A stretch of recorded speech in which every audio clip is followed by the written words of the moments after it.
가지고 사는 것 중에서 제1순위가 뭘까? 세계인들의 관심.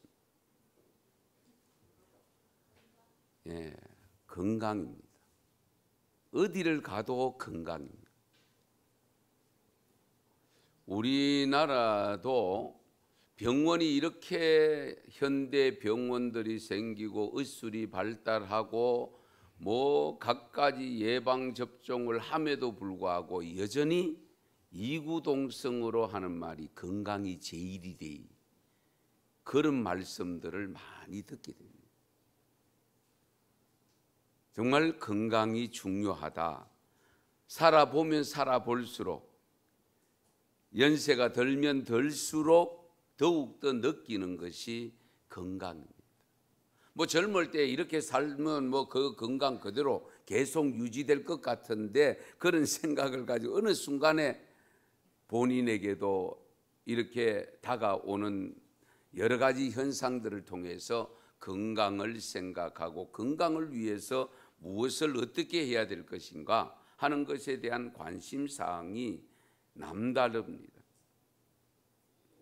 그런데요, 건강하기 위해서 필요한 것이 몇 가지 중요한 것이 있는데, 첫 번째가 유전자라고 합니다. 두 번째는 식생활 습관이고요, 세 번째가 운동이고, 네 번째가 마음가짐이고, 다섯 번째가 쉼입니다. 쉼.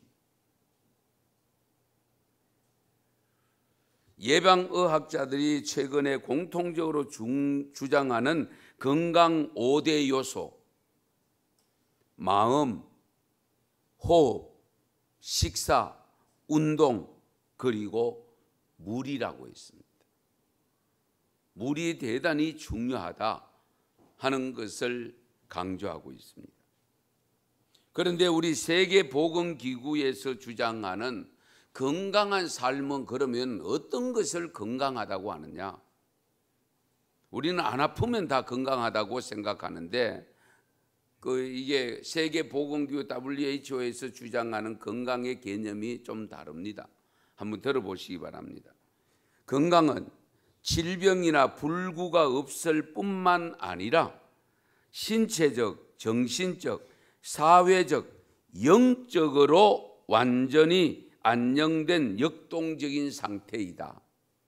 뭐 어려운 단어를 좀 썼습니다만은, 여기 중요한 것은, 저는 목사이기 때문에 마지막 영적으로 완전한 상태. 우리는 단순히 육체만 건강하면, 안 아프면 되는 것으로 생각하지만은 아니고요, 정신적으로도 건강해야 되고, 사회적이라는 것은 관계적, 인간관계 속에서도 건강해야 되고, 거기다가 영적으로 건강해야 온전한 건강이다 라는 것을 강조하고 있습니다.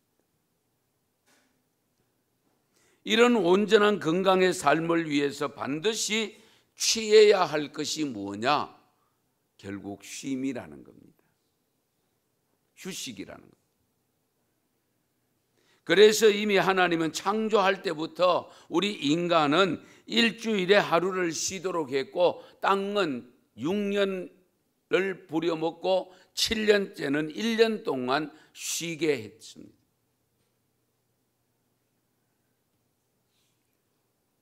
우리가 영원한 쉼, 즉 하나님 나라를 소망하면서 살고 있지만은 육신을 갖고 있기 때문에 육신은 쉼이 필요합니다. 그래서 하나님은 일찍이 창조하시면서 사람이 6일 동안은 일하고 7일째는 쉬도록 해놓으셨습니다. 거기다가 하루 동안도 낮과 밤을 만드셔서 낮에 일하고 야간에 밤에는 쉬도록 해놓으셨습니다. 이 하나님의 창조 질서만 잘 지켜도 얼마든지 건강할 수 있는데, 오늘날 우리의 삶에 보면은 낮밤이 없습니다. 특히 우리나라는 더합니다. 밤을 낮처럼 지내는, 그러면 결국은 건강을 잃을 수밖에 없다. 왜? 창조 질서가 어긋나니까.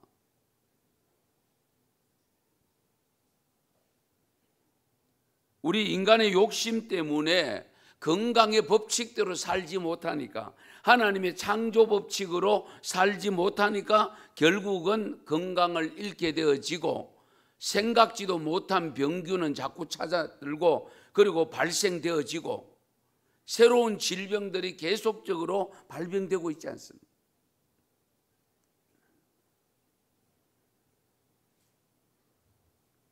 무엇보다 우리가 건강한 삶 되기 위해서는 열심히 일하고, 일한 사람이라야 쉼이 필요합니다. 일 안 하는데 뭐 쉼이 필요하겠습니까? 열심히 일한 사람에게 반드시 쉼이 필요하다. 그럴 때에 건강할 수 있다는 것을 하나님은 우리에게 이미 창조 때부터 만들어 놓으셨고 그것을 우리에게 가르쳐 주셨습니다. 그래서 우리 학교도 방학을 했습니다. 대학은 이미 일찍 방학을 이미 6월 말 7월 초에 했습니다마는 우리 초중고 학생들도 방학을 다 했습니다. 아마 다음 주일부터 또 우리 한 2, 3주 동안에는 각 회사들이 집중적으로 휴가를 통해서 직원들을 쉬게 하는 이 쉼의 기간이 집중적으로 주어집니다. 좀 골고루 분산해서 주어지면 참 좋을 텐데 너무 집중적으로 주어지다 보니까 우리의 삶의 자리가 쉼이 되지 못하는, 오히려 그것이 짐이 되어져 가지고 더 큰 이 어려운 일들을 겪는 경우들이 발생하는 경우들도 없지 않아 있습니다. 그래서 지혜가 필요합니다. 그런데요, 어느 건강의 법칙을 봐도 마음가짐이 대단히 중요합니다. 이 마음 상태가 빠지지를 않습니다. 얼마 전에 제가 글을 하나 읽었는데 미국 사람들에게 질병이 찾아오는 3분의 2 원인이 뭐냐? 스트레스라는 겁니다. 그래서 그 스트레스를 통해서 발병되는 질병의 그 값을 치르는 것이 1년에 500억 불에서 750억 불이라는 통계를 발표한 것을 보았습니다. 그만큼 현대인들에게 특별히 스트레스라는 이것이 엄청나게 작용합니다. 그런 스트레스를 많이 받았던 사람이 오늘 사무엘하 16장에 등장합니다. 주인공이 다윗입니다. 다윗왕입니다. 이 다윗왕이 15장에 보면 15장부터 이 시작돼서 연결되는 부분인데요. 아들 압살롬으로부터 반역을 받아 지금 다윗왕이 도피 행각을 하고 있는 그 일련의 일정이 기록되어 있는 겁니다. 그런 가운데 이 다윗왕이 쫓기면서 나루턱을 조금 지날 때에 사울왕의 손자였고 연인처럼, 다윗이 연인처럼 지냈던 친구 요나단의 아들 머비보셋이 이 신하를 보냅니다. 시바라고 하는 신하를 보냈는데 무엇을 보냈는가 하니까 나귀의 떡 200개, 나귀와 떡 200개, 그리고 금포도 100송이, 여름 과일 100개, 포도주 한 가죽 부대, 이것을 싣고 다윗왕 앞에 나타난 겁니다. 그때에 다윗왕이 시바에게 묻기를 네가 무슨 뜻으로 이것을 가져왔느냐라고 질문을 합니다. 그때에 이 시바가 대답하기를 나귀는 왕의 가족들이 타게 하고 떡과 과일은 청년들로 하여금 먹게 하고 그리고 포도주는 덜해서 피곤한 사람들이 마시도록 하기 위해서 갖고 왔습니다. 다윗왕이 말하기를 내 주인의 아들은 어디 있느냐? 즉 머비보셋은 어디 있느냐? 그때에 이 시바가 왕께 대답하기를 예루살렘에 있는데 그가 말하기를 이스라엘 족속이 오늘 내 아버지의 나라를 내게 돌리리라 하나이다 라고 대답을 하는데, 즉 이것은 뭐냐면은 머비보셋이 다윗의 왕위를 찬탈하려고 한다는 거짓 보고를 합니다. 거짓 보고. 다윗 왕이 시바에게 또 말합니다. 머비보셋에게 있는 것이 다 네 것 아니냐. 그러면서 그것을 인정을 하고 받아들입니다. 이 일이 있은 다음에 다윗 왕이 또 도피를 하면서 바후림이라고 하는 그곳에 이르렀을 때에 사울의 친족 중에 시므이라는 사람이 나타나서 저주를 합니다. 온갖 비난의 말과 저주성에 있는 말들을 하고 돌을 던지고 별의별 일들을 다 자행합니다. 그때 이제 다윗을 애워싸고 있는 그 신하들이 다윗 왕을 애워싸고 피해를 막고 있는데 시므이가 저주하고 학대하는 것은 사울 왕과의 몰락은 이 다윗 왕 때문이다고 하는 것을 인정하고 그래서 다윗을 시기하는 마음으로 나타나서 지금 저주하는 겁니다. 정말로 듣기 힘들고 참기 어려운 독설을 퍼붓고 있습니다. 오늘 본문이 담긴 우리 16장 본문에 읽지는 않았습니다마는 7절 하반절에서 8절에 이렇게 기록합니다. 피를 흘린 자여 사악한 자여 가거라 가거라. 사울의 족속의 모든 피를 여호와께서 네게로 돌리셨도다. 그를 이어서 네가 왕이 되었으니 쓰나 여호와께서 나라를 네 아들 압살롬의 손에 넘기셨도다. 보라 너는 피를 흘린 자이므로 화를 자초하였느니라 하는지라. 그러니까 시므이가 뭐라고 이야기하는가? 네가 아들 압살롬에 반역당한 것은 바로 네가 잘못해서 그렇다. 사울 왕과의 그 대를 이어서 해야 되는데 사실은 하나님이 다윗 왕을 세워줬잖아요. 그런데 이들은 다윗이 욕심 부려가지고 그렇게 사울 왕의 대를 끊고 네가 했다는 것으로 지금 치부하면서 지금 이것을 계속 강조하고 있는 겁니다. 자, 이런 일을 당할 때 여러분 스스로 여러분이 다윗이라면 어떤 생각을 가질까요? 어떻게 처신하면 될까요? 이것만으로 끝나는 것이 아닙니다. 사실은 이 다윗 왕의 마음을 아프게 한 사람이 또 20절에서 23절에 등장하는데 아히도벨이라는 사람이 등장합니다. 이 아히도벨은 아들 압살롬으로 하여금 다윗 왕의 후궁들과 동침케 하는 끔찍한 모략을 자행합니다. 그러니까 뭐냐면은 압살롬을 향해서 압살롬을 통해서 아버지의 후처들을 너가 당신이 동침해라.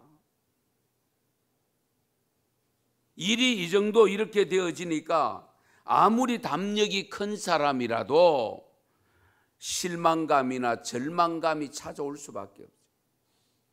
어쩌면 한편으로는 자책을 하게 되어지고 그러면서도 정오심이 생길 수밖에 없는 이런 일들이 지금 일어나고 있는 겁니다. 그때에 이 다윗의 신하 아비새가 시바와 스므이를 개로 표현했습니다. 그리고는 그들의 목을 베도록 허락해달라고 다윗 왕에게 간청을 합니다. 우리 16장 9절을 보시면 이 죽은 개가 어찌 내 주 왕을 저주하리까? 이 시므이를 향해서 하는 말입니다. 청하건대 내가 건너가서 그의 머리를 베게 하소서.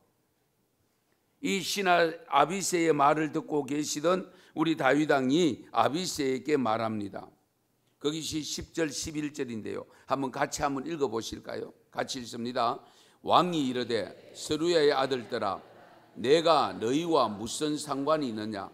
그가 저주하는 것은 여호와께서 그에게 다윗을 저주하라 하심이니 네가 어찌 그리하였느냐 할 자가 누구겠느냐 하고 또 다윗이 아비새와 모든 신하들에게 이르되 내 몸에서 난 아들도 내 생명을 해하려 하거든 하물며 이 베냐민 사람이랴 여호와께서 그에게 명령하신 것이니 그가 저주하게 버려두라.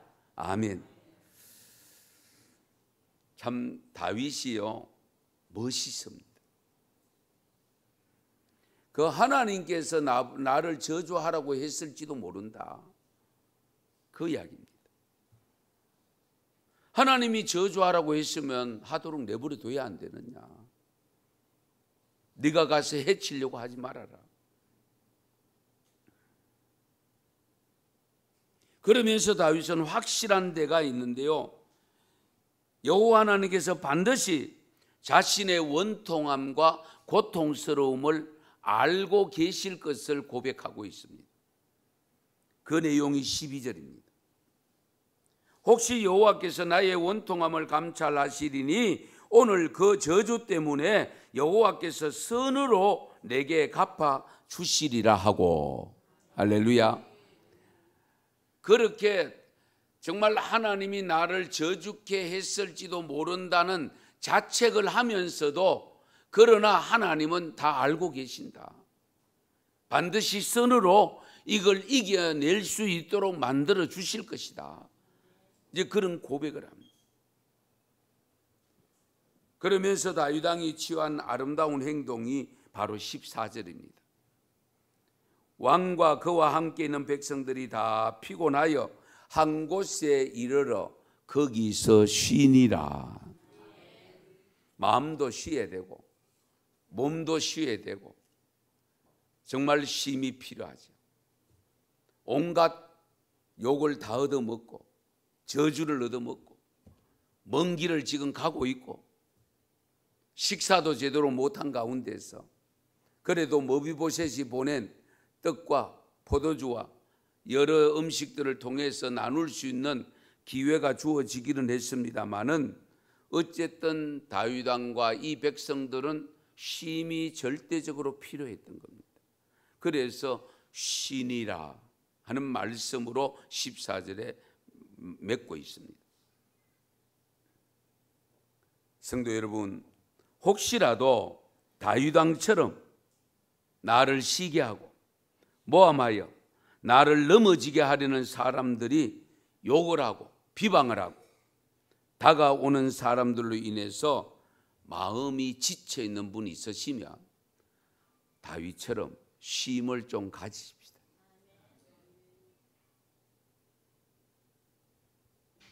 아니면 생활 환경에서 빚어지는 일 때문에 몸도 지치고 마음도 지쳐 있는 분 계시면 좀 쉼의 계획을 잡으십시다.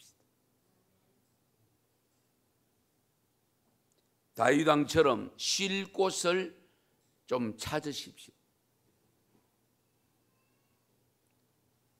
사람들이 그곳까지 찾아와서 괴롭힌다 할지라도 쉴 만한 장소를 찾으셔야 됩니다. 그것이 건강하게 사는 비결인데 우리가 일상에서 쉼을 적절하게 선용하셔야 됩니다. 휴가 기간만 쉬고 1년 내내 스트레스 받아가 병 얻어가 쉬면 뭐 하겠어요? 그렇지 않습니까? 예.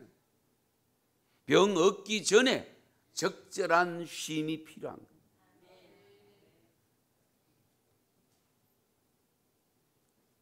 진정 나를 지키게 만드는 그런 사람들을 두고 아비새 신하처럼 보복하려고 하면 내가 더 큰 상처를 받을 수도 있습니다.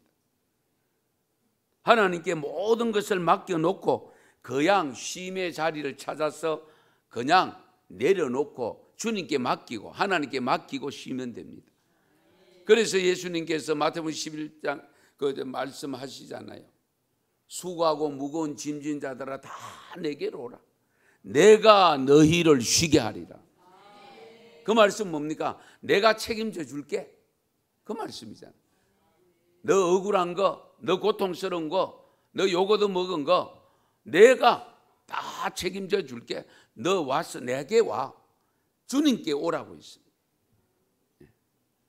다른 데 가서 뭘 쉬려고 하지 마세요. 게임하면서 쉬겠다?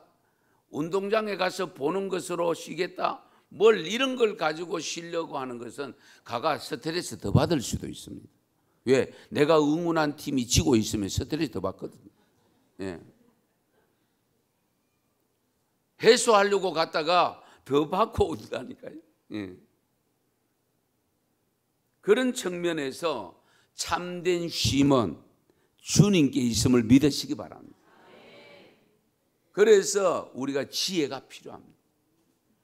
참된 지혜를 가지고 정말 어느 그 참된 쉼을 가질 수 있을 것인가, 누구를 찾아야 되고 어디를 찾아가야 될 것인가, 이것을 잘 선용하셔야 돼요.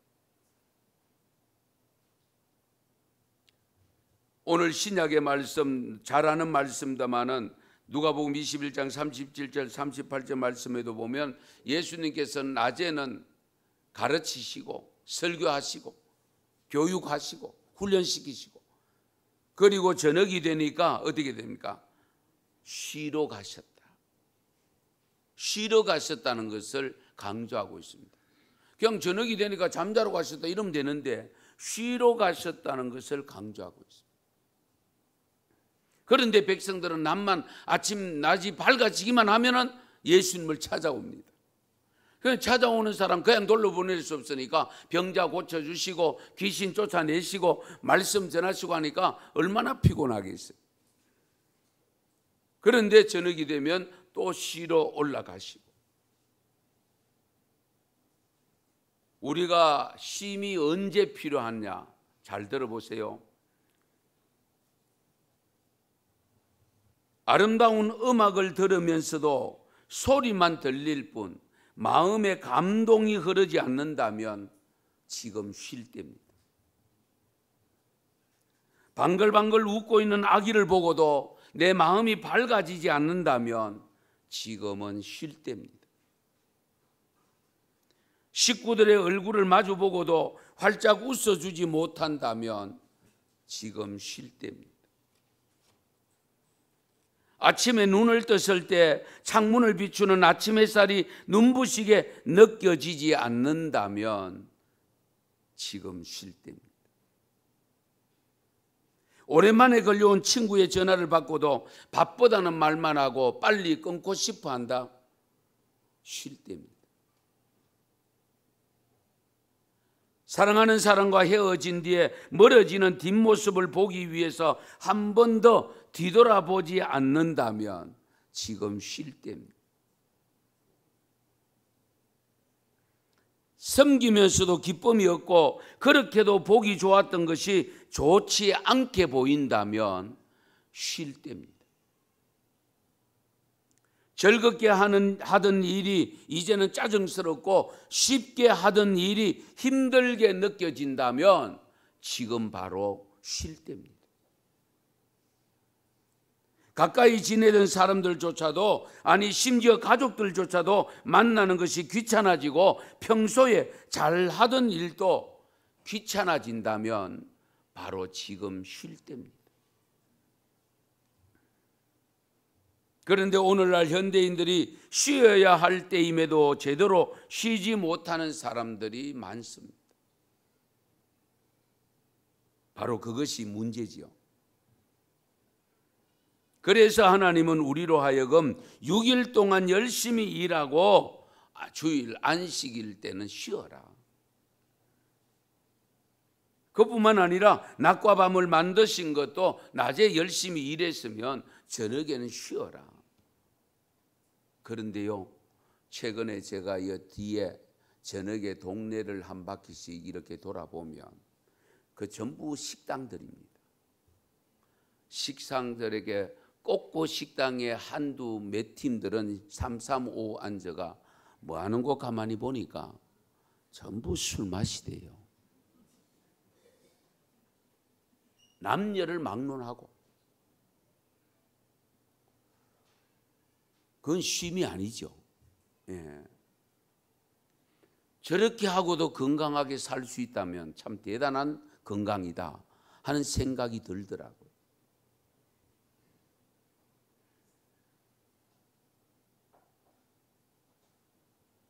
정말 멋있게 사는 사람들, 몇 년 전에 제가 호주에 들렀을 때에 그 호주에 오후 4시가 되니까 가게 문을 다 닫아요. 가게를 찾을 수, 그 소비 그 물품을 구입할 수가 없어요. 4시만 되면 다 가정으로 다 돌아. 밖에 돌아다니는 분들도 별로 없어요. 사람도 없어요. 예. 우리는 낮밤을 가리지 않고 골목에 가보면 전부 사람이잖아요. 예. 저도 그게 뭐하러 다니는지 모르지만 다른 그 사람들도 뭐하러 다니는지 모르겠어요.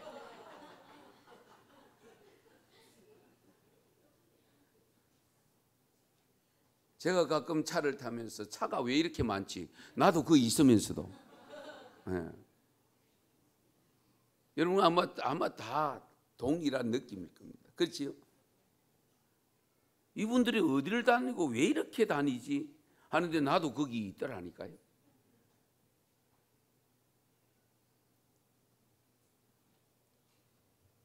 제일 중요한 것은 그런 바쁨, 그런 모든 일정 속에서도 내 마음가짐이 어떠냐가 중요합니다. 우리 전도서 2장 23절 말씀에 보면 같이 한번 읽으실까요? 같이 읽겠습니다.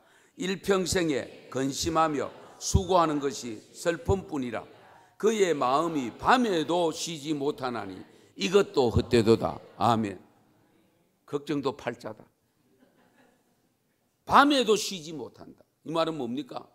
걱정하고 있으니까, 염려하고 있으니까, 이상한 생각들을 하고 있으니까 못 쉬는 거죠. 그게 못 쉬니까 엎치락 뒤치락 하고 잠도 못 자요. 조금 잠들었다가도 선잠 자고요. 그렇게 생각이 많으니까 꿈도 이상한 꿈을 꿉니다. 또 그래 또 일어나가 또 못 자고. 아마 그런 분들 있을 겁니다. 결국 마음이 문제. 쉼 없이 살다 보면 물질적으로 좀 여유 있는 삶을 살 수 있을지 몰라도 그것으로 인해서 지금까지 모아놓은 물질을 어떻게 제대로 써보지도 못하고 세상을 떠나는 사람들이 주위에 있잖아요.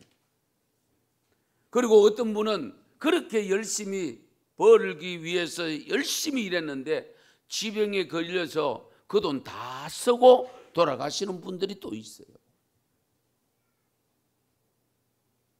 그러므로 우리가 피곤하지 않도록 자신의 신체적 리듬에 맞추어서 적절하게 쉬어주어야 됩니다.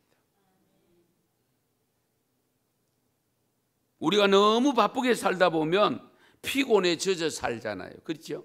아이고 피곤하다. 아이고 피곤하다. 그래도 또 할 일이 있고 또 감당해야 될 일들이 있고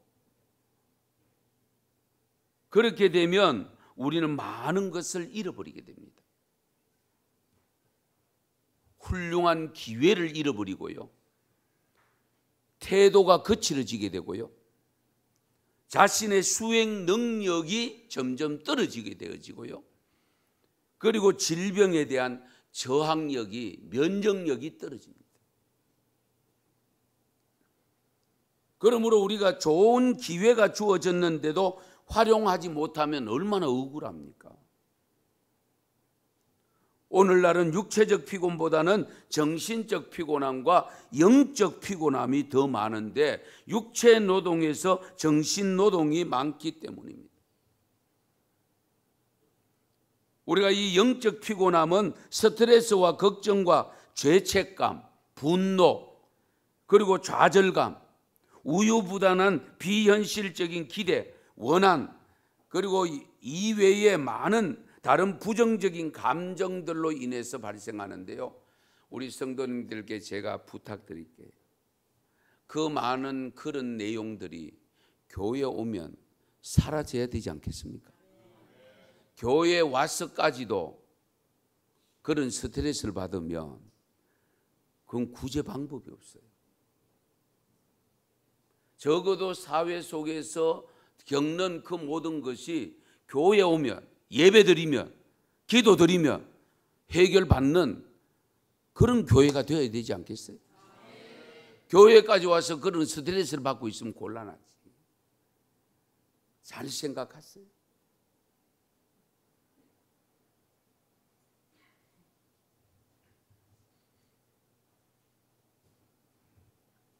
우리나라 이조 역사 500년간 훌륭한 업적을 남긴 영웅호걸들이 많은데요. 그 중에서도 우리 허준 선생님 알죠? 동의보감을 쓴 허준 선생. 그 허준 선생님이 12소의 건강법이라는 것을 남겨뒀는데요. 이 소자가 원래 적을 소자, 젊을 소자인데 잘 한번 보세요. 어떤 첫째의 소사, 생각사자입니다. 생각을 너무 깊이 하지 말래요. 생각이 너무 골똘한 사람들은 걱정이 많아. 그 다음에 두 번째는 소념, 걱정을 너무 하지 말라. 생각염자인데요. 생각사자하고 좀 다릅니다. 그 다음에 세 번째가 소욕, 욕심을 너무 내지 말라. 그리고 네 번째 소사, 일을 너무 많이 버려놓지 말라. 그 다음에 다섯째 소업, 말을 적게 해라. 여섯째 소소, 웃을 소자인데요. 너무 웃는 것도 상가래요. 웃으면 복이 온다고 했는데. 일곱째 소수, 너무 근심하지 말라. 그리고 여덟 번째가 소락, 즐거울 낙자인데요. 방탕하지 말라. 아홉 번째 소희, 너무 즐거워하지 말라. 즐거움을 너무 쫓아다니다 보면 결국 스트레스를 받는다는 거예요. 열 번째는 소노, 너무 노하지 말라. 분노하지 말라. 그리고 11번째 소호, 너무 좋아하는 것이 많으면 그것도 안 된대요. 그리고 12번째 소오, 너무 미워하지 말라. 정오하지 말고. 이 12가지는 일상생활에서 지켜야 될 내용입니다. 그러나 일상을 넘어서서 이런 생활이 제대로 되지 않아서 몸과 마음과 영이 지쳐 있다면 그것을 회복하는 가장 좋은 방법은 역시 쉼입니다. 휴식입니다. 성도 여러분, 쉼은 회복을 전제로 하는 것이어야 되고, 쉼이 회복이 아니라 또 다른 쉼을 유발하는 스트레스를 받으면 곤란하잖아요.